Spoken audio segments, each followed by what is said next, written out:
Hello friends, स्वागत है आपके अपने YouTube channel online GK GS classes में। आज की इस क्लास में जो है हम लोग हिंदी का एक और चैप्टर का कल्याण करने वाले हैं। ठीक है, जिस चैप्टर का नाम है हंसते हुए मेरा अकेलापन।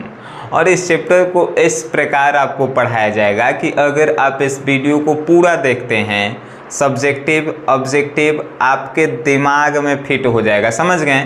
बनावे की भी ज़रूरत नहीं पड़ेगा, आपको सब याद रहेगा।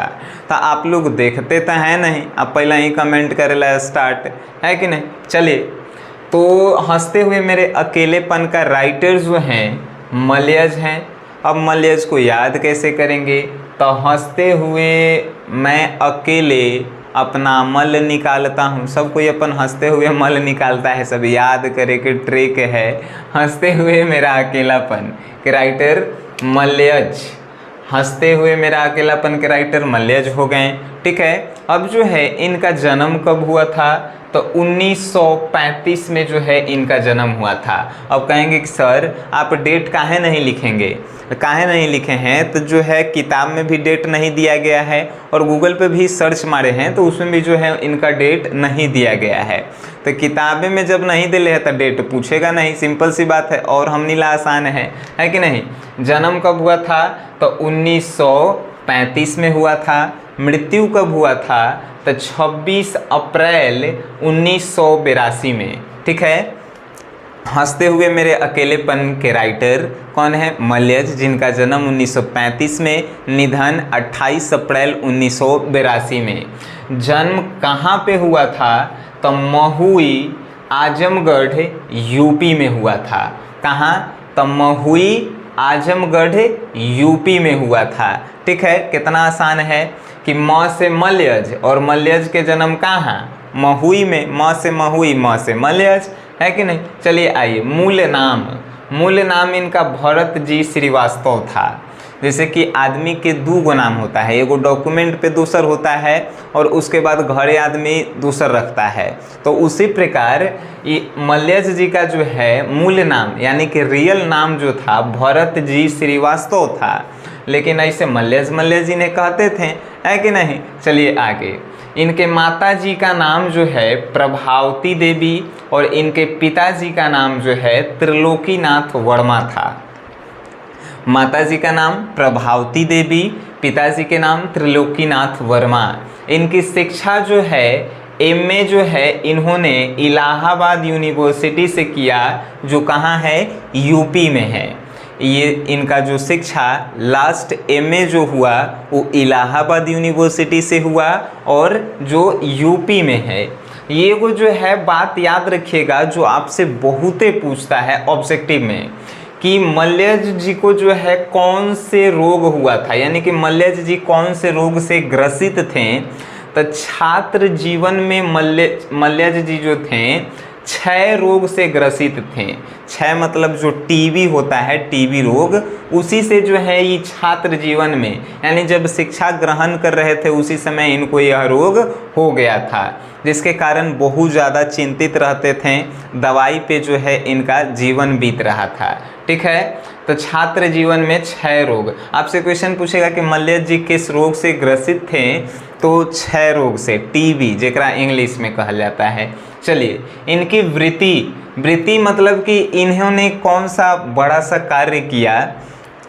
तो 1964 में जो है ये कृषि मंत्रालय में, भारत सरकार के कृषि मंत्रालय में अंग्रेजी पत्रिका के राइटर थे। ठीक है, 1964 में भारत सरकार के जो कृषि मंत्रालय होता है उसमें जो है ये अंग्रेजी पत्रिका लिखते थे अंग्रेजी में। ठीक है, कौन? मलयज जी। इनका हॉबी यानी कि इनको जो है विशेष रुचि किस चीज़ में थी? तो इनको ड्राइंग बनाना बहुत अच्छा लगता था, स्केचिंग बनाना बहुत अच्छा लगता था। स्केचिंग मतलब कि किसी व्यक्ति का जो है सामने बैठा के चित्र बनाना। ठीक है, ड्राइंग मतलब आप लोग जानबे करते हैं। संगीत सुनना इनको पसंद था। कला दिखाना इनको पसंद था और सिनेमा के बारे में गहरी रुचि रखना जो है इन्हें पसंद था। समझ गए, ये सब चीज़ इन्हें पसंद था। ड्राइंग बनाना, स्केचिंग बनाना, संगीत सुनना, कला दिखाना, सिनेमा देखना, इस सब में बहुत रुचि था। किनको? मलय जी को। इनकी कृतियाँ के बारे में अगर जाना जाए तो इनकी कृतियाँ जो है जख्म पर धूल, ये जो है क्या है, कविता है जो 1971 में लिखे थे। जख्म पर धूल, याद रखिएगा, जख्म पर धूल बहुत बढ़िया है। अब जो है इनकी जो है कविता से साक्षात्कार, ये सब जो है आलोचना है। आलोचना मतलब कि किसी चीज़ विशेष पर जो है व्याख्या करना, उसके बारे में शिकायत करना, उसके बारे में बड़ाई करना, वही आलोचना कहलाता है। तो कविता से साक्षात्कार जो 1979 में इन्होंने लिखा, संवाद और एकालाप 1984 में लिखा, रामचंद्र शुक्ल जो 1987 यानी 1987 में लिखे। आपसे प्रश्न जो है इस चैप्टर से सबसे ज़्यादा ऑब्जेक्टिव पूछता है और वो भी इनके राइटर से रिलेटेड, ठीक है।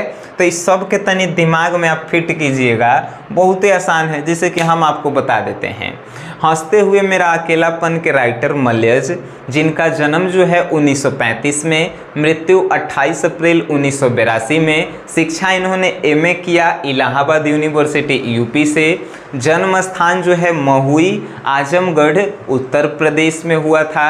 इनका जो है और क्या कर, हाँ तो नोट, तो इनका जो है ये छात्र जीवन में क्षय रोग से ग्रसित थे और इनकी जो है हॉबी थी ड्राइंग बनाना, स्केच बनाना, संगीत सुनना, कला प्रदर्शन करना, सिनेमा देखना, ये सभी जो है इनकी हॉबियाँ थी, ठीक है। और ये जो हैं ये कृतियाँ लिखे थे, जख्म पर धूल, उसके बाद कविता से साक्षात्कार, संवाद और एकालाप, रामचंद्र, और इनका मूल नाम भी बहुत ज़्यादा पूछता है कि मलय जी का मूल नाम क्या है। तो भरत जी श्रीवास्तव, इनके माता जी का नाम प्रभावती और इनके पिताजी का नाम त्रिलोकीनाथ वर्मा। तो अब जो है इनसे रिलेटेड आप ऑब्जेक्टिव ज़्यादा जो है एग्ज़ाम में पूछे जाते हैं, ख्याल रखिएगा। अब हम बात करेंगे हंसते हुए मेरा अकेलापन का, ठीक है। और इतना बढ़िया से समझाएंगे सर कि आज तक आपको YouTube पे नहीं मिलल होगा, ठीक है, बिना किताब देखे हुए। गारंटी है कि इस चैप्टर को आप ज़िंदगी में कभी नहीं भूल पाएंगे। सबसे पहला आपसे क्वेश्चन पूछेगा कि हंसते हुए मेरा अकेलापन क्या है? कहानी है, कविता है, निबंध है कि क्या है? तो हंसते हुआ मेरा अकेलापन जो है एगो डायरी है, डायरी। अब कहेंगे ये क्या होता है? तो हम लोग अपने प्रतिदिन का जो चीज़ किसी कॉपी में लिखते हैं तो वह डायरी कहलाता है कि नहीं, कि आज हम क्या किए, क्या खाएं, क्या पिए, वो सब जिस कॉपी में लिखते हैं ओकरे डायरी कहल जाता है। तो उसी प्रकार हंसते हुए मेरा अकेलापन जो है डायरी है, जो अपने जीवन के बारे में कौन लिखे हैं? जो मलयज जी लिखे हैं, उन्हीं का पढ़ना है। तो इससे हमको क्या सीखने को मिलती है कि पढ़ाई ऐसा कीजिए कि आपके लोग जो हैं दिनचर्या को पढ़ें। दिनचर्या को हम लोग मलय जी के दिनचर्या को नहीं पढ़ रहे हैं कि 14 जुलाई को क्या किए थे, 18 जून को क्या किए थे। ऐसे ही पढ़ाई के मतलब ये होता है कि मेरे जाने के बाद भी जो है मेरा बनाया हुआ इस पृथ्वी पे रहना चाहिए। तो आप तो उतना मेहनत करना नहीं चाहेंगे या कहेंगे कि रिजल्ट आना चाहिए। चलिए छोड़िए, इसको जो है हम लोग सुनते हैं। अब ध्यान से सुनिएगा, बहुत इम्पॉर्टेंट चैप्टर है और बहुत ही आसान है कि नहीं। चलिए, पहला जो है इन्होंने पहला जैसे कि डायरी लिखा, तो लिखने का शुरुआत किया पहला दिन 14 जुलाई 1956 से, ठीक है। अब ऐसा नहीं कि पहला दिन 14 जुलाई 1956 से लिखेला स्टार्ट किया, बहुत पहले से, लेकिन जो मेन चीज़ है वही इस चैप्टर में लिखा गया है, ठीक है। तो रानी खेत से लिखे थे, रानी खेत एगो जगह का नाम है, वहीं रहते थे, वहीं से लिखें 14 जुलाई 1956 को पहला डायरी में पहला चीज़। तो सुबह से ही पेड़ काटे जा रहे थे। इतना आप याद रखेंगे सब कुछ हो, याद क्या रखेंगे, हम आपको सुना ही दे रहे हैं। जैसे कि लिख रहे हैं 14 जुलाई 1956 को डायरी में कि सुबह से ही पेड़ काटे जा रहे हैं। मिलिट्री छावनी में पूरे सीजन के आग को जलाने के लिए जो है सुबह से ही पेड़ काटे जा रहे हैं, क्योंकि ठंड अधिक है और ठंड से बचने के लिए सूखे हुए पेड़ों को जो है काटा जा रहा है। और मल्य जी कहते हैं कि क्या उन सूखे हुए पेड़ों को दर्द नहीं होता है कि, और वो वास्तव में मल्य जी कहते हैं कि वो वास्तव में सूखे हुए पेड़ नहीं लगते हैं, क्योंकि चारों तरफ से जो हरे भरे पेड़ होते हैं उस सूखे हुए पेड़ को भी हरा भरा बनाकर रखे हुए थे, जिससे वो सूखे हुए नहीं लग रहे थे। आगे कहते हैं कि मैं सोचता हूँ कि इसका जो ठंडा ठंडा हवा बहता है, जो पत्ता आपस में टकराता है, जो आवाज़ें मेरे खिड़की तक आती है, वो कितना सुहाना लगता है। तो क्यों इसे लोग काट रहे हैं। आगे कहते हैं कि मैं यह बात और सोचता हूँ कि जो ये पेड़ काटे जाते हैं, इन्हें इतने बड़े पेड़ को जो है एक छोटा सा जो है पन्ना में कन्वर्ट कर दिया जाता है। हमको मालूम, आप लोगों को मालूम है कि पेज जो है पेड़ से ही बनता है कि नहीं, तो पन्ना में कन्वर्ट कर दिया जाता है। तो क्या जो वो पन्ना कभी कभी फड़फड़ाता है, हवा में देखिएगा, किताब रखिएगा तो फड़फड़ाएगा, तब फड़फड़ाता है, तो क्या वो वही पेड़ की जो है पत्ता टकराने की आवाज़ें होती है? क्या ऐसा वो अनुभव करते हैं? ठीक है। आगे कहते हैं कि एक लेखक जो होता है अंदर से ठंडा होना चाहिए, लेकिन उसके लेख में जो है गर्मी होना चाहिए। मल्य जी कहते हैं कि एक लेखक को जो है अंदर से ठंडा, यानी अपने आप को ठंडा रखना चाहिए, लेकिन जो वो लेख लिखता है उसमें गर्मी होना चाहिए, जिससे लोगों को जो है कुछ सीखने को मिले। और कहते हैं कि इसका मतलब यह है कि मल्य जी कहते हैं कि आप जो भी कुछ लिख रहे हैं उसमें ऐसी कुछ लिखें कि लोग सुनकर जो है अंदर से उनका जो है मोटिवेशन आए। ठीक है। आगे वो कहते हैं कि मैं वास्तव में एक ठंडा ही हूँ, मैं वास्तव में एक ठंडा व्यक्ति ही हूँ। जब बाहर मैं जाता हूँ तो चारों तरफ जो है कोहरे मुझे जो है घेर लेते हैं, और मेरे को जो है ऐसा महसूस होता है कि मैं बहुत ठंड पड़ गया हूँ, जो और ज़्यादा देर तक बाहर नहीं रह सकता। ऐसा कौन से दिन लिखे थे? तो 14 जुलाई 1956 के पहला डायरी के दिन में रानीखेत से लिखे थे। दूसरा जो दिन था 18 जून 1957 के, यानी एक साल बाद अब दूसरा का डायरी में लिख रहे हैं। एक खेत की पेड़ पर बैठी कौवों की कतार देखकर। मल्य जी जो हैं जब कहीं जा रहे थे तो एगो खेत के पेड़ था, उस पर कौवा जो है कतार में यानी कि लाइन में बैठल था। तो वो सब देख के जो है मल्य जी को अपना बचपना याद आ जाता है। कहते हैं कि क्या वो भी दिन थे जिस समय हम लोग जो हैं आज़ादी से घूमा करते थे, आज़ादी से इस गांव में रहते थे, कितना मज़ा आता था। किताबी लैंग्वेज जब पढ़िएगा तो आपको समझ में नहीं आएगा, हम आपको समझा रहे हैं, हमें लगता है कि बेहतर हम आपके लिए कर सकते हैं, तो वही हम आपको समझाने का प्रयास कर रहे हैं कि कौवों की कतार को देखकर लेखक महसूस करते हैं कि कितना बढ़िया दिन था वो बचपना, जिसमें हम लोग गांव खेतों में घूमते थे, मज़ा आता था। हम लोग जो हैं खेत की पगडंडियों पर जाकर जो है खेत के जो सुहाने सुहाने फसल होते हैं उसको हाथ से छूते हुए जाते थे, कितना मज़ा आता था।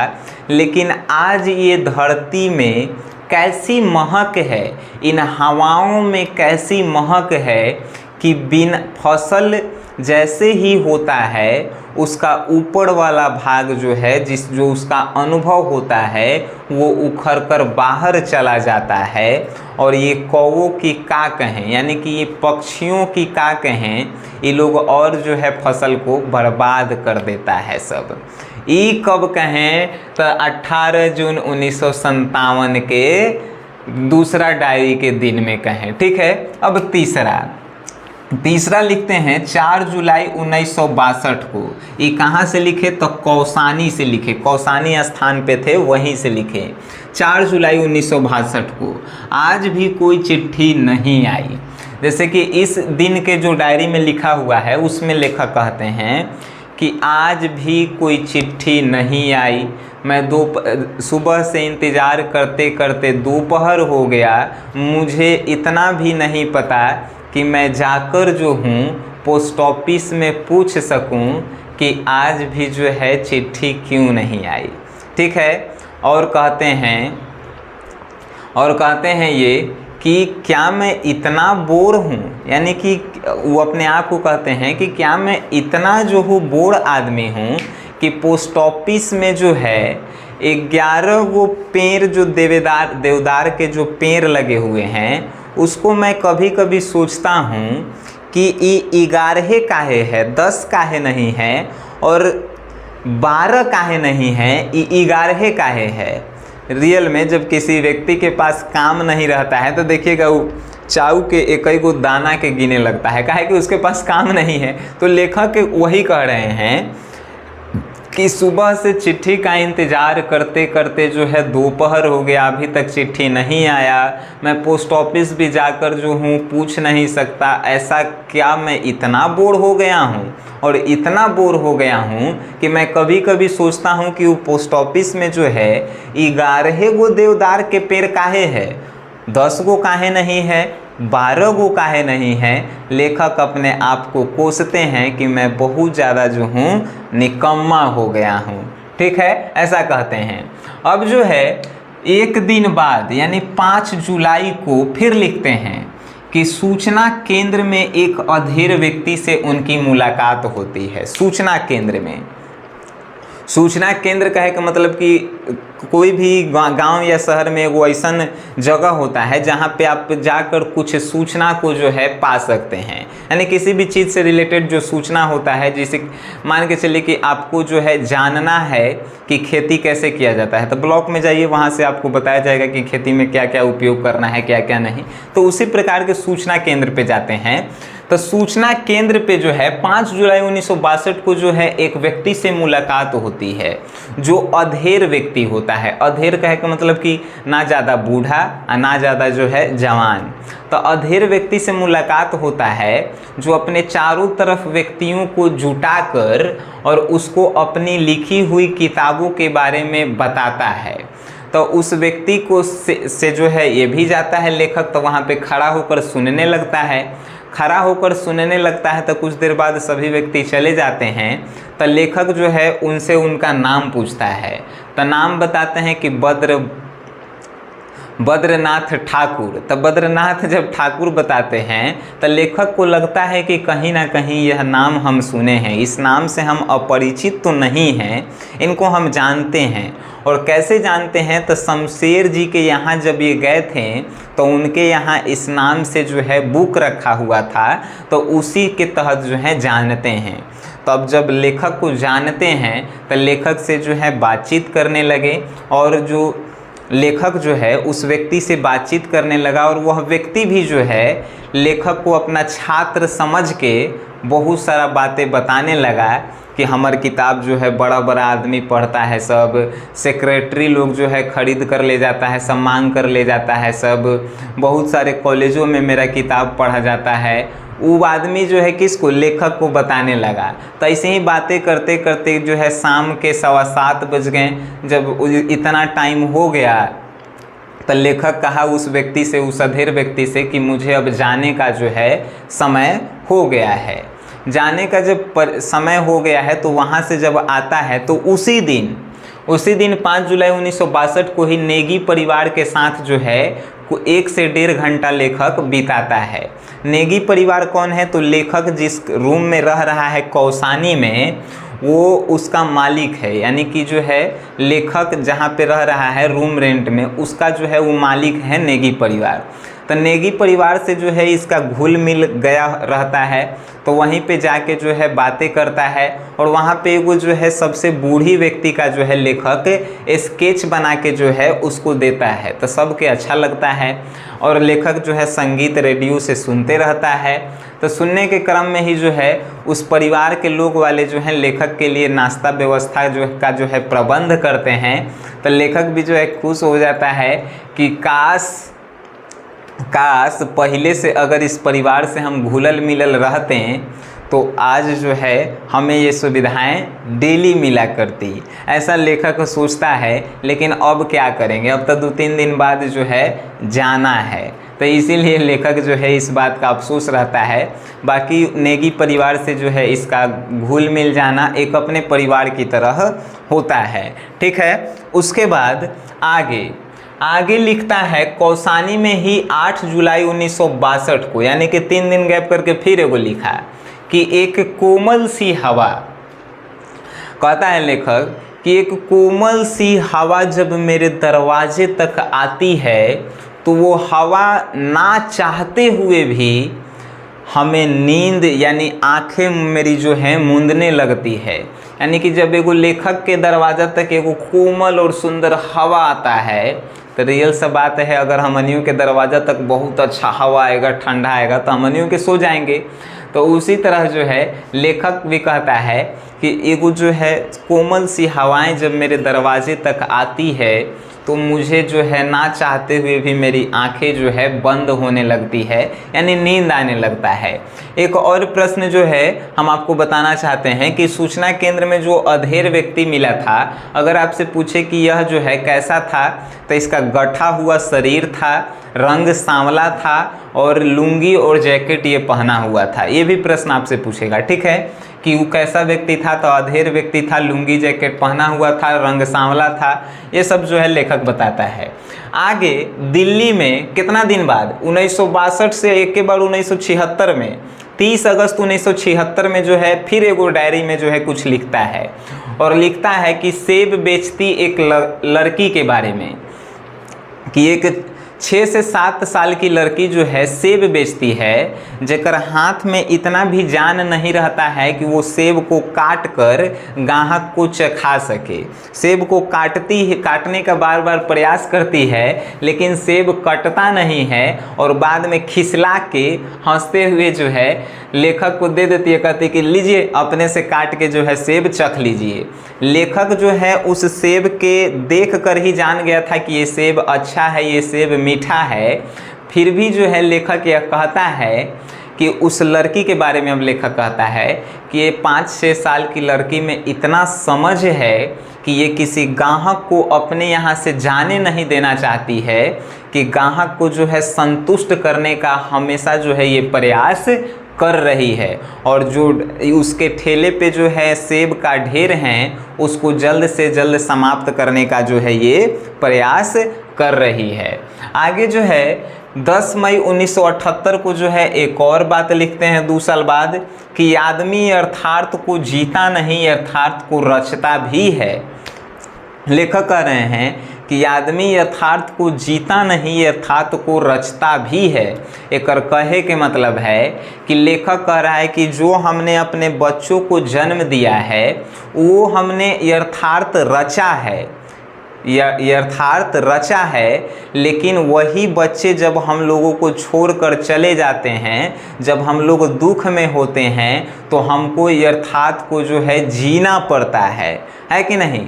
तो लेखक यहाँ पे कहना चाहता है कि जो आप जैसा इस पृथ्वी पे करेंगे आपके साथ वैसा ही जो है होगा, है कि नहीं। तो यथार्थ को आप जीते नहीं हैं, उसको रचते भी हैं। तो जब रचिए यथार्थ तो इतना बढ़िया से रचिए कि जब आप जिए तो कोनो प्रकार के कष्ट ना हो। ऐसा लेखक कहना चाहता है कि ठीक है आप कुछ भी काम कर रहे हैं तो ऐसा कीजिए जिससे आपके ऊपर जो है गलत इफेक्ट उस बात का नहीं पड़े। ठीक है, लेखक इसीलिए कहता है कि अर्थात को हम लोग जीते नहीं हैं, यथार्थ को रचते हैं। यानी कि जो भी यथार्थ हम लोग बनाते हैं उसको बेहतर बनाइए, नहीं तो भविष्य में आपके ऊपर खतरा है। अब देखिए 11 जून 1978 की बातें करता है, यानी कि 10 मई के बाद फिर 11 जून 1978 को एक फिर शब्द लिखता है, मेरे भीतर इन दिनों कितने शब्द हैं पड़े हुए हैं। लेखक कहता है कि मेरे भीतर जो है इन दिनों कितने शब्द पड़े हुए हैं, लेकिन फिर भी जो है मैं लिखना अच्छा नहीं समझता हूँ, क्योंकि डायरी लिखना जो है बहुत ही मुश्किल है। डायरी लिखना इसलिए मुश्किल है कि मेरे पास बहुत सारे जब शब्द होते हैं तो उसके अर्थ नहीं होते हैं, और जब बहुत सारे मेरे पास अर्थ होते हैं तो कुछ शब्द नहीं होते हैं। तो इसीलिए डायरी का लिखा जाना मुमकिन ही नहीं है। आपसे प्रश्न भी पूछेगा पीछे कि डायरी लिखा जाना क्यों नहीं मुमकिन है, तो आप आंसर देंगे कि डायरी लिखा जाना इसलिए मुमकिन नहीं है क्योंकि जब शब्द ज़्यादा होता है तो अर्थ नहीं मिलता है, और अर्थ जब ज़्यादा होता है तो शब्द नहीं मिलता है, इसीलिए डायरी लिखा जाना मुश्किल है। आगे कहता है कि 20 जून 1978 को जो डायरी लिखा उसमें कहता है कि सुरक्षा डायरी में नहीं है, उसके पलायन में है। यानी कि सुरक्षा जो है अंधेरा में घरे कमरा में बंद रहे से नहीं होता है, सूरज की रोशनी में जाकर आप लड़िए, मेहनत कीजिए, तब जो है आपकी सुरक्षा है। यही लेखक कहता है। अब आप घरे बंद रहिएगा कमरा में तो आप सुरक्षित हैं, बाहर जाइए, काम कीजिए, दुनिया से कुछ सीखिए, दुनिया से लड़िए अपने हक के लिए, तभी तो आप जो हैं सुरक्षित हैं। लड़बे नहीं करेंगे तो क्या सुरक्षित है। तो वही लेखक कहता है कि लेखक डायरी लिखे में सुरक्षित नहीं है, उसको लोगों तक पहुंचाने में सुरक्षित है। आप जो हैं अंधेरा में जो है सिर्फ कुछ देर के लिए अपने आप को छुपा सकते हैं, लेकिन रोशनी में जाइएगा तो जब उससे लड़िएगा तो आप अपने आप को सुरक्षित महसूस कीजिएगा। आगे जो है 9 दिसंबर 1978 को लिखते हैं कि जो कुछ भी लिखता हूँ वह सबका सब रचना नहीं होता। आगे लेखक कह रहे हैं कि मैं जो कुछ भी लिखता हूँ वो सब के सब रचना ही नहीं होता। रचना कहे का मतलब कि वो जो भी लिख रहे हैं एक मतलब ये नहीं कि वो किताबें लिख रहे हैं, कुछ बेकार भी लिखा जाता है। हम लोग भी जब कुछ लिखते हैं तो आंसर लिख रहे हैं लेकिन गलती लिखा जाता है। तो उसी प्रकार लेखक कह रहा है कि मैं जो कुछ भी लिखता हूँ वो ऐसा नहीं है कि वो जो है एगो रचना ही है, वो जो है दस्तावेज भी बन जाता है, लेकिन ऐसा नहीं। दस्तावेज मतलब कि रद्दी पेपर, तो दस्तावेज मतलब कि ऐसा नहीं कि वो बेकार हो जाता है। जब उसको पढ़ता हूँ तो मैं अनुभव करता हूँ कि मैंने क्या कैसे लिखा और कितना गलती किया और कितना सही किया।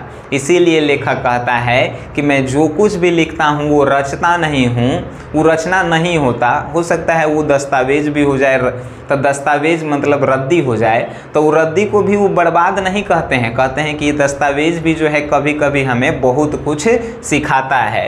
आगे 25 जुलाई 1980 को कहते हैं कि मैं इधर पता नहीं मैं कितने दिनों से डरा हुआ अनुभव कर रहा हूँ। 25 जुलाई 1980 को कह रहे हैं लेखक कि मैं बहुत दिनों से जो है अपने आप को अंदर से डरा हुआ महसूस कर रहा हूँ। जब कोई व्यक्ति जो है घर से बाहर जाता है और टाइम पे नहीं आता है तो हमको डर न लगने लगता है। लेखक ऐसा कहता है, जब मेरे बच्चे जो हैं गार्डन में खेलने जाते हैं और अचानक जो है शाम के समय वो नहीं दिखलाई देते हैं तो डर लगने लगता है। जब कोई मेरे घर में जो है बीमार रहता है तो वो सब देख के जो है डर लगने लगता है, और इतना ज़्यादा डर लगता है क्या पता क्या मुझे हो गया है। ऐसा लेखक कहते हैं कि क्या पता मुझे ये डर अनुभव क्यों होता है। और लेखक रियल में ऐसी सबके साथ होती है। जब आप जो हैं किसी को जैसे बुलाते हैं वो समय पे नहीं आता है तो डर लगने लगता है कि काहे नहीं हुआ या क्या हो गया। आपके बच्चे जो हैं कहीं चले जाते हैं समय पे नहीं आते हैं तो कौनो डरे लगता है। तो लेखक भी बात जो है कहता है। आगे और लास्ट कहता है, लास्ट जो है डायरी में लिखा गया है 3 मार्च 1981 को, वो कहते हैं कि अपने आप को काटता पीटता हुआ यह आदमी, यानी कहते हैं लेखक कि अपने आप को कटता पीटता ये आदमी जीवन के संघर्षों से लड़कर लक्ष्य को प्राप्त करने की कोशिश करता है। यानी कोई भी आदमी जो है कभी भी लक्ष्य की प्राप्ति करता है तो जीवन के संघर्ष को जब तक हराएगा नहीं, सिंपल सी बातें हैं, वो लक्ष्य को जो है प्राप्त नहीं कर सकता है। तो लेखक भी यही कहता है कि हर एक व्यक्ति जो है अपने संघर्ष को काटते पीटते हुए लक्ष्य को प्राप्त करने की कोशिश करता है, लेकिन वो लक्ष्य में ही जो है बंध कर रह जाता है। जब लक्ष्य प्राप्त हो जाता है तो उसी में आदमी संतुष्ट होकर रह जाता है। अब हमें आशा नहीं, पूरा विश्वास है दोस्त कि इस चैप्टर से आपके नहीं ऑब्जेक्टिव सब्जेक्टिव कुछ नहीं प्रश्न छूटे वाला है। ये बात हम लिख के देते हैं। अगर इस वीडियो को कोनो अगर एक व्यक्ति भी पूरा देखा है तो अगर इसके किताब के जो है सब्जेक्टिव क्वेश्चन आंसर आप हमें बनाकर व्हाट्सएप पे सेंड करते हैं, व्हाट्सएप नंबर है 960833, सबके मालूम है। तो पेड ग्रुप वाले लड़के से हमें अनुरोध है कि वे लोग जो हैं सेंड करें, हमें काफ़ी अच्छा लगेगा। वीडियो देखे हैं उसके लिए आप सभी को धन्यवाद।